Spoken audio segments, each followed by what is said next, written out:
This is Terry Kurtz online reporting on Victor Valley, High Desert, and Mojave River Valley events, activities, entertainment, and history.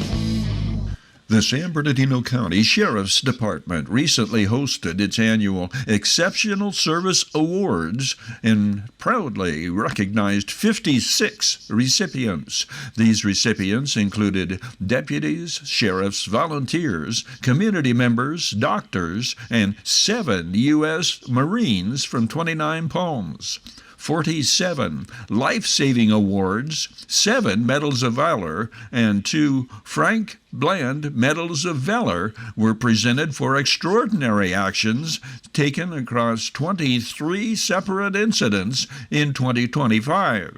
These incidents reflect the very best of public service, moments where courage, quick thinking, and selflessness made the difference between life and death.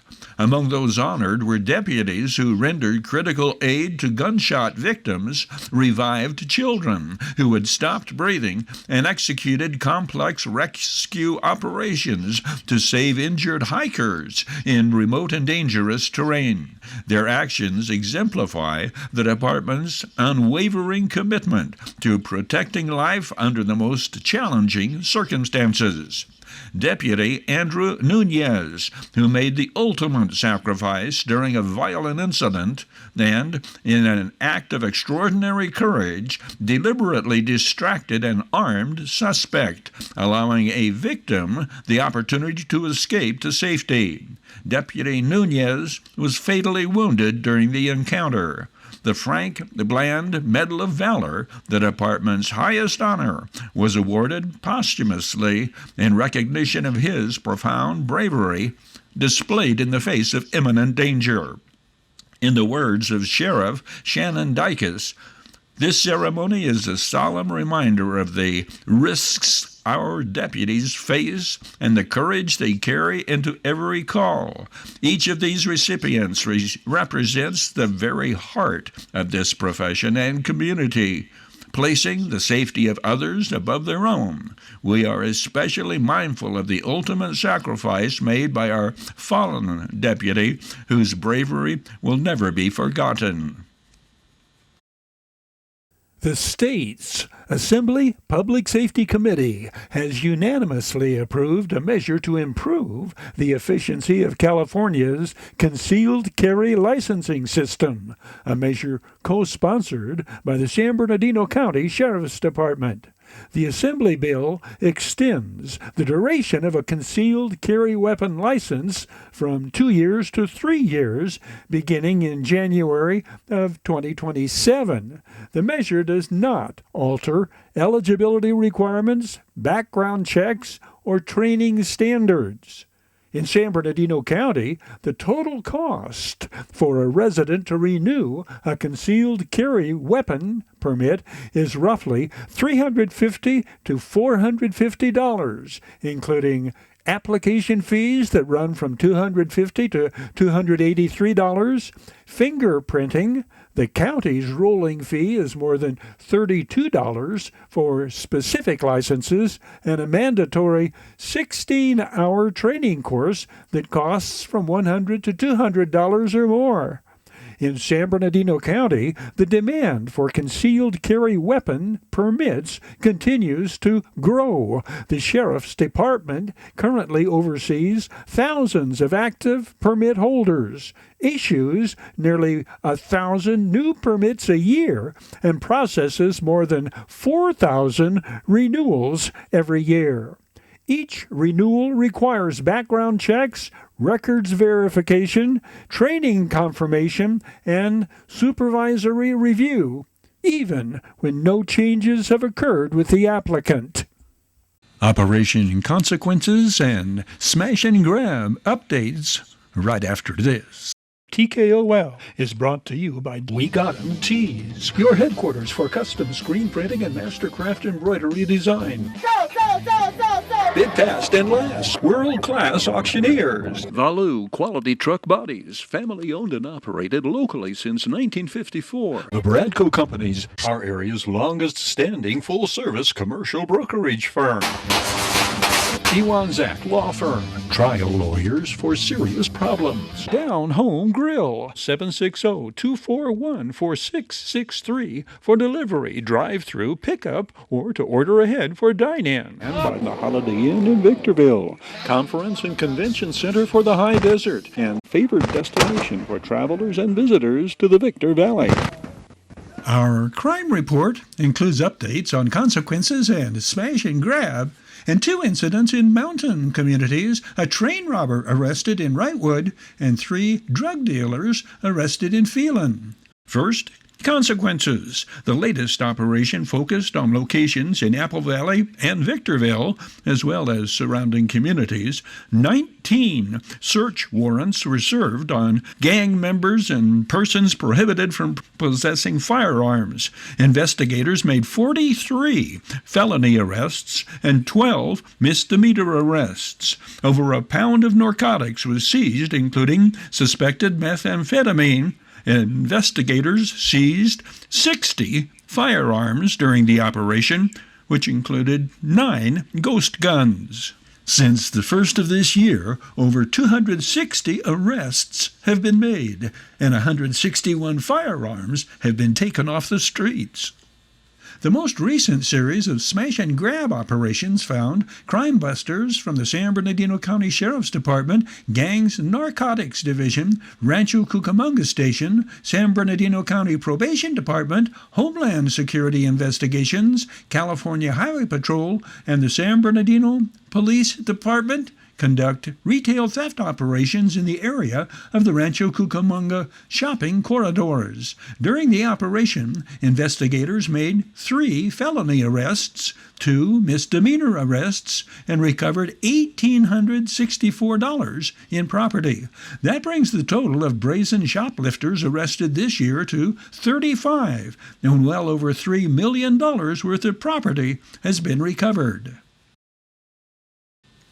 Amid spring break, Victor Valley deputies conducted a drug bust at a residence at the 6000 block of Joshua Lane in Phelan, near the campus of Serrano High School.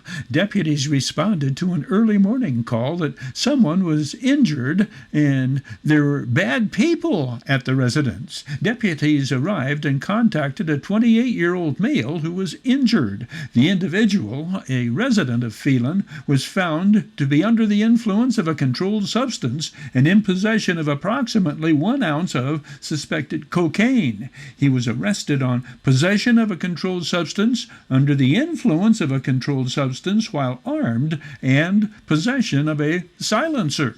During the investigation, deputies served a search warrant at the location and made contact with other suspects, a 33-year-old from Bloomington and a 25-year-old from Los Angeles. 3 non-California compliant rifles, 2 handguns, several high-capacity magazines, approximately 2 ounces of suspected cocaine, $1,300 in U.S. currency, and items indicative of narcotic sales were confiscated. All 3 were arrested for numerous weapons and drug charges. Anyone with information about this investigation is asked to contact the Victor Valley Station at 760-552-6800 or Sheriff's Dispatch at 760-956-5001. Callers wishing to remain anonymous may contact We Tip by calling or text the word REPORT to 844-909-3006 or visit this website.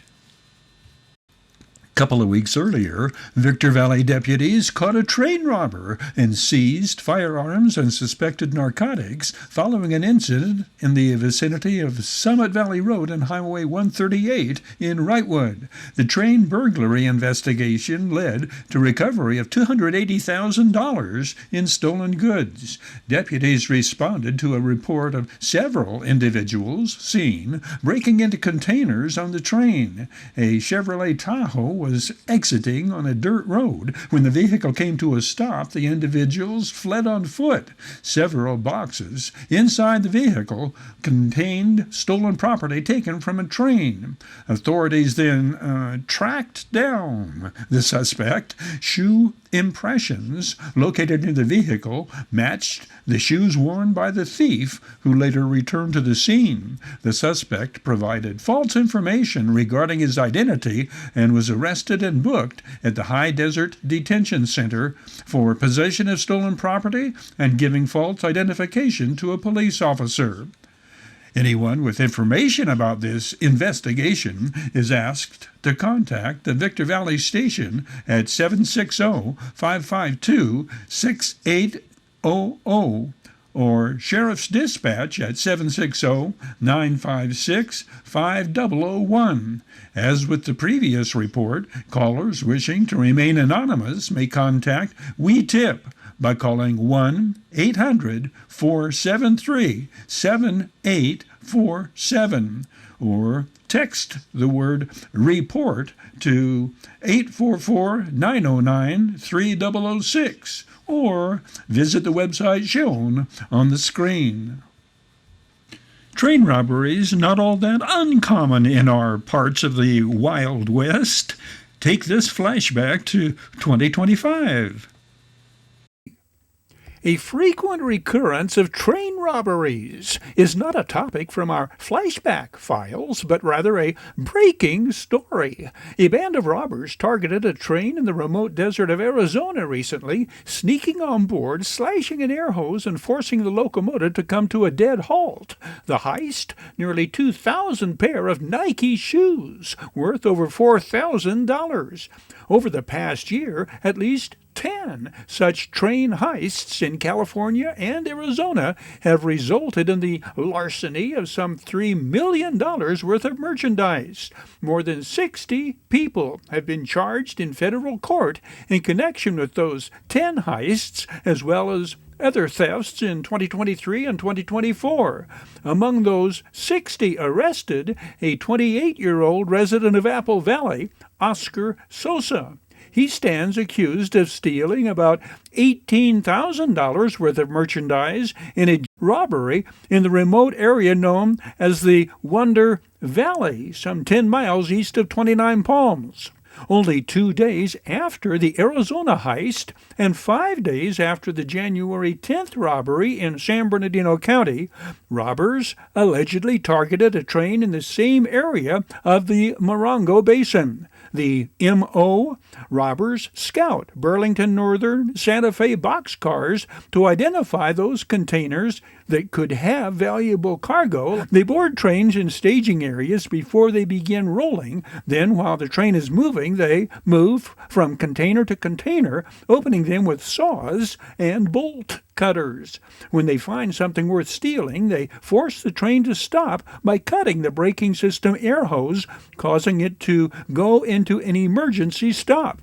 Once the train comes to a halt, box trucks are sent in to unload the merchandise and flee. Shortly after the thieves cut the Arizona train's air hose, a Burlington Northern Santa Fe police officer spotted several cases of Nike shoes besides the train, and later saw several people loading Nike cases into a U-Haul truck and a Ford Econoline truck nearby. There were trackers inside some of the boxes that authorities then used to conduct a traffic stop on the van. When authorities later searched both trucks, they found 1,985 pairs of unreleased Nike shoes worth well over $400,000.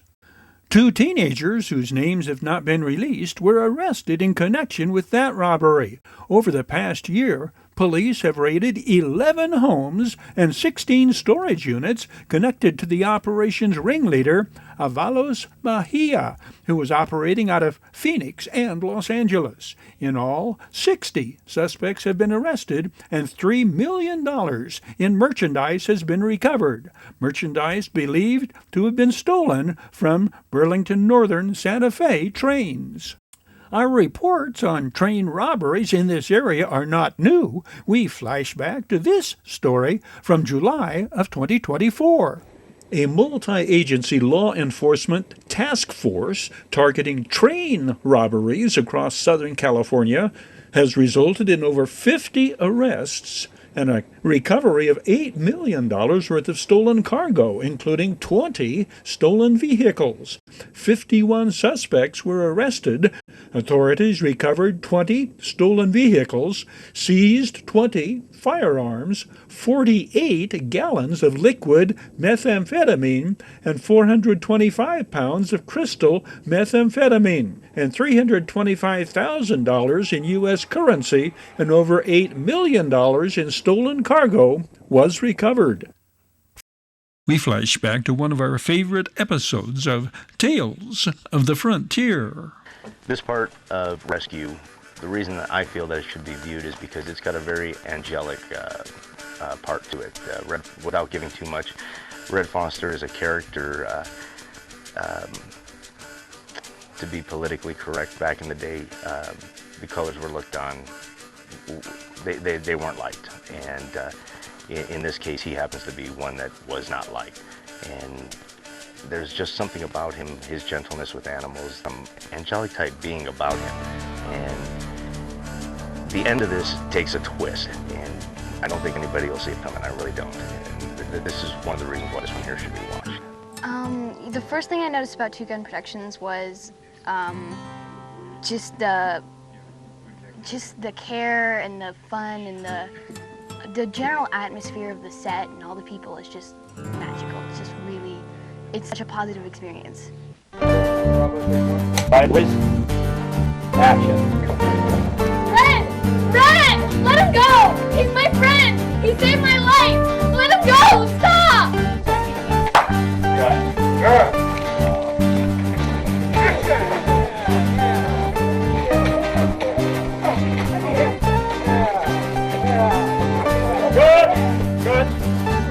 220 Bravo, take one. And action.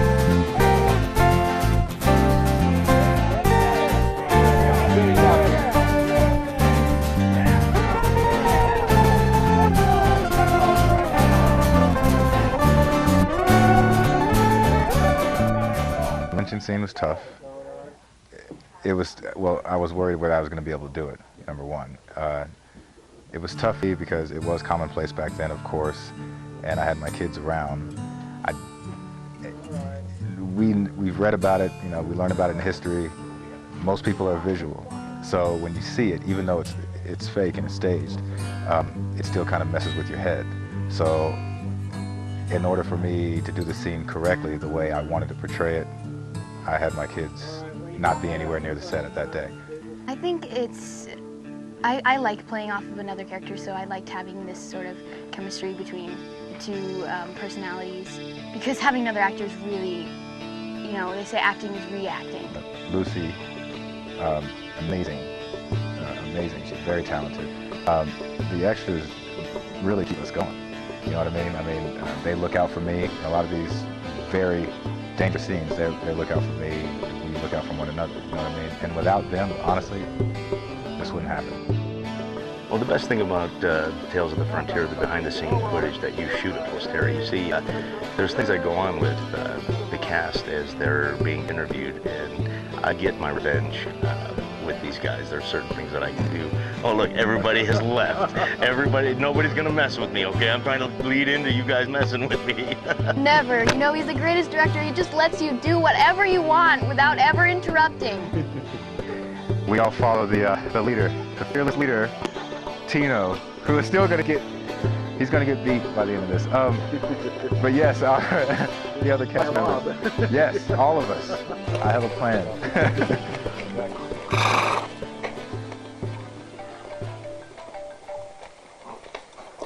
Hope that's your agent. You can tell him you're done. Go Big Red. Big Red.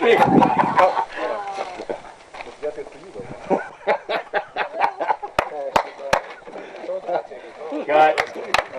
Back to one, please.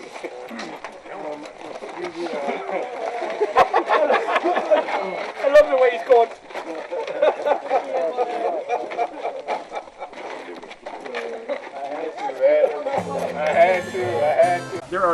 elements, but that doesn't deal with darkness. How does a lighting or a night shoot compare, and what obstacles does that pose? The lighting in the night shoot is it's kind of tricky. What we're trying to do is we're trying to capture the moonlight. Of course, the moon is not giving us enough light to be seen on film, so what we're doing is we're creating moonlight with box lighting and whatnot. One of the biggest concerns that I have right now, being in the rocks, as you can see where we are, is the creatures that come out at night. We've been dealing with elements ever since we've been filming, such as 32 degrees, snow, wind, rain. Again, we have the wind, but I gotta tell you, it's about 70 degrees, it's gorgeous. I have a long sleeve shirt on because that's just me and that's what I do. Well, I think the first thing is you can't be afraid of it because life happens at night as well, you know. The next step is just to decide what you want it to look like, and what I try to do now, especially if it's out in the middle of the dirt and not in like a town where there's mixed sources, you know, where you don't have the moon and say street lights or lights coming in from a window, is just kind of make it all a consistent temperature and then color grade it in post, and that usually works fine for me.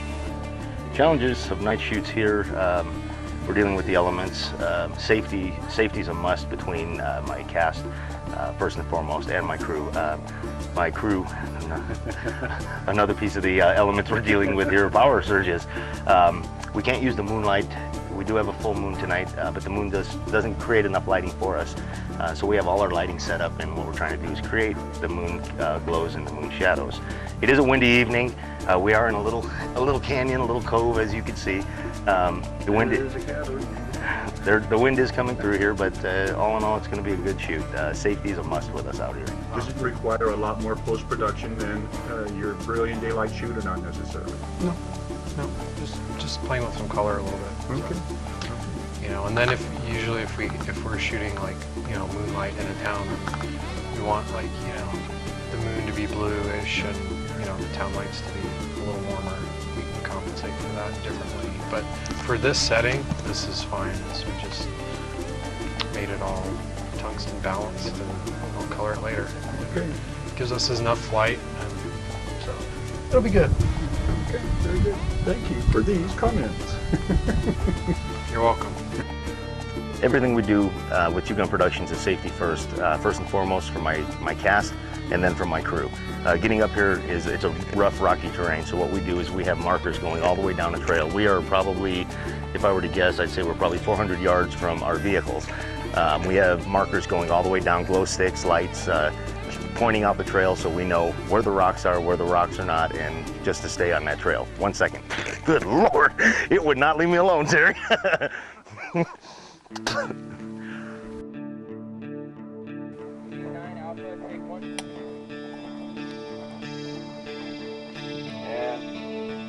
Settle. Action.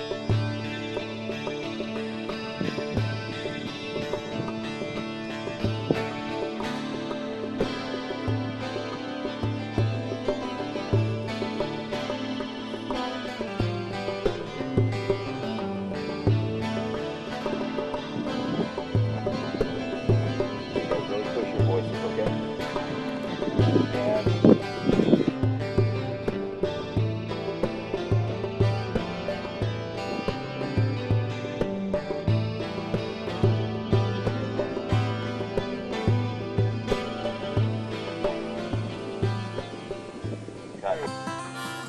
And in Rescue, I really wanted to bring forth the issues of racism and how it plays out, and the assumptions that people have just because they look upon a person's skin color.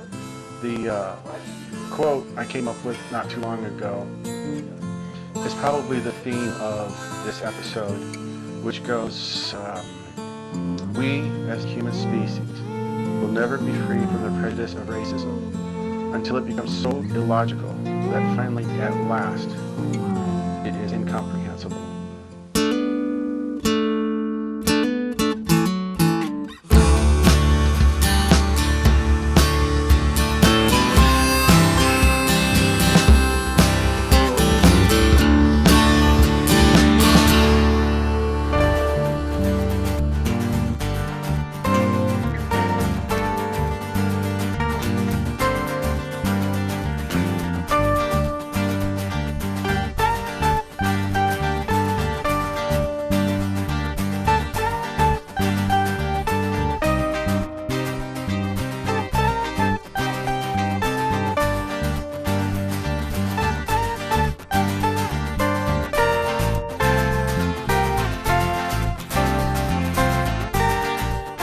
Again, we're here at Saggy B in Apple Valley. I came out about a week and a half ago.